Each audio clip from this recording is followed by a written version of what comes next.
So the energy that's going to be absorbed from the body must warm the snow to the melting temperature, melt the snow, and then warm the melted snow to the final temperature.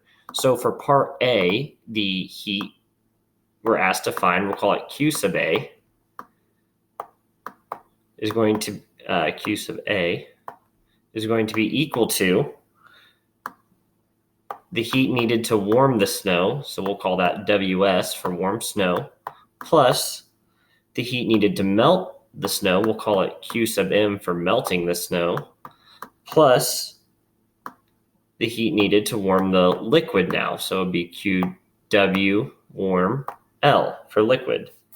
So this is going to be equal to the mass that we were given, which was 1 kilogram here, times the specific heat of the snow, times the first change in temperature, delta T1, which was 15 degrees Celsius.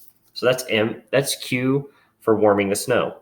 Plus melting is going to be the mass times the latent heat constant, L sub F, plus warming the liquid is going to be the mass, still same amount, times the specific heat now of the liquid, C sub L, times the second change in temperature, delta T2, which is 37 degrees Celsius.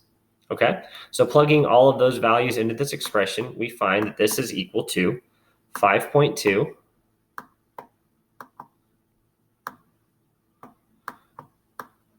times 10 to the 5th.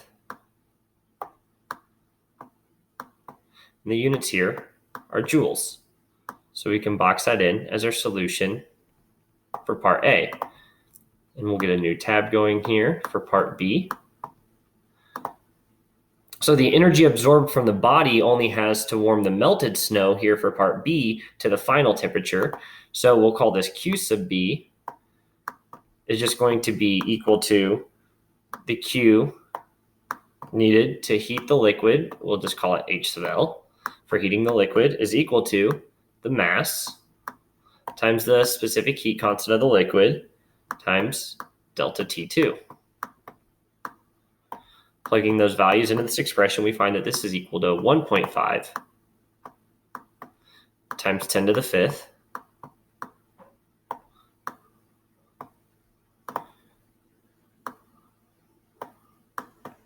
units, of course, are again joules.